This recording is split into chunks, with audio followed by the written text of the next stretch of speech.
તો આજકાલ દરેક કામ ઓનલાઈન થઈ રહ્યા છે, તેથી હવે ફરવા જવા માટે લોકો ઓનલાઈન બુકિંગ કરી રહ્યા છે. પરંતુ સાયબર ગેંગ તેનો ફાયદો ઉઠાવી ફ્રોડ કરી રહ્યા છે. લોકો જ્યારે પણ રહેવા માટે હોટલનું બુકિંગ ઓનલાઈન કરે છે, ત્યારે તેની સાથે છેતરપિંડી કરવામાં આવે છે. ત્યારે દ્વારકામાં દર્શનાર્થે આવતા શ્રદ્ધાળુઓ સાથે ચીટિંગ થયાનો વધુ એક બનાવ પ્રકાશમાં આવ્યો છે. દ્વારકા સાયબર ક્રાઇમે આંતરરાજ્ય મેગા ઓપરેશન હાથ ધરી હોટલ બુકિંગ ફ્રોડમાં ફેક વેબસાઇટ બનાવનાર, ડમી પ્રી એક્ટિવેટેડ સિમ કાર્ડનું વેચાણ તેમજ ન્યૂડ કોલ ફ્રોડ સાથે સંકળાયેલા 5 આરોપીઓને ઝડપી પાડ્યા છે. આ સાથે જ દ્વારકા સાયબર ક્રાઇમે દ્વારકાના 6 ગુના સહિત કુલ 9 ગુનાઓના ભેદ ઉકેલ્યા છે. છેલ્લા એક વર્ષની અંદર દ્વારકા જિલ્લાની અંદર દ્વારકા ખાતે આવેલી વિવિધ હોટલોની અંદર ફેક વેબસાઇટ બનાવી અને સાયબર ક્રાઇમ આચરવાનું ધ્યાને આવેલી. એની વિવિધ અરજીઓ અને ગુના મળતા પીઆઈ બલોદ દ્વારા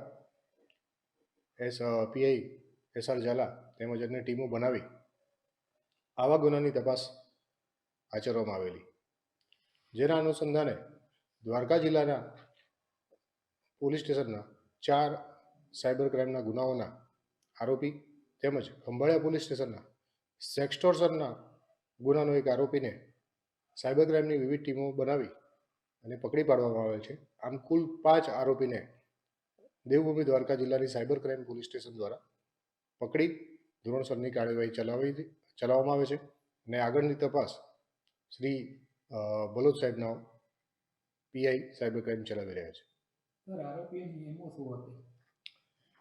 આ પ્રકારના ગુનાની અંદર 3 સ્ટેજ મુખ્યત્વે હોય છે, જેમાં પહેલા સ્ટેજની અંદર આવા ગુનાઓ આચરવા માટે ડમી સિમ કાર્ડનો ઉપયોગ થતો હોય છે.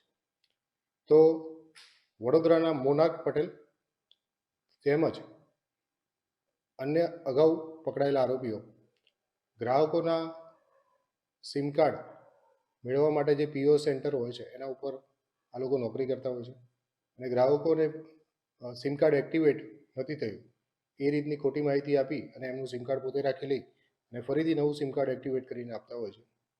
આવા ડમી સિમ કાર્ડનો આ સાયબર ફ્રોડવાળા કોઈપણ પ્રકારે સંપર્ક કરી અને મેળવતા હોય છે. બીજા નંબરનો સ્ટેજ આવે છે ફેક વેબસાઇટનો. તો ફેક વેબસાઇટ બનાવવા માટે નીરજ કુમાર સન ઓફ સુશીલ ત્રિવેદી, રહેઠાણ રેવા, રાજ્ય મધ્યપ્રદેશ, તેમજ કૌશલેન્દ્ર પ્રસાદ મોહન પ્રસાદ વર્મા એ રહેવાસી ખજૂરીતાલ, પોદી, ખુર્દ, સતના, મધ્યપ્રદેશના છે, જેઓ આવી ફેક વેબસાઇટ બનાવી આપે છે. આ ફેક વેબસાઇટ ઉપર આવા કનેક્ટેડ નંબરનો ડમી સિમ કાર્ડનો ઉપયોગ થાય છે, જેનો ઉપયોગ કરી ધનસિંહ ગોપાલ ગુર્જર, રહેવાસી ડીગ, રાજસ્થાન, રશીદ જસમાલ, રહેવાસી ડીગ, રાજસ્થાન, તેમજ અન્ય અગાઉ પકડાયેલા આરોપીઓ સિમ કાર્ડનો ઉપયોગ કરી વેબસાઇટ ઉપર આવા નંબરો મૂકી એમને કોલ કરી, ઘણીવાર સેક્સટોર્શનના કોલ કરી અને પૈસા ઉઘરાવવાનો અને સાયબર ક્રાઇમ આચરવાનું આ લોકોની એમ હોય છે.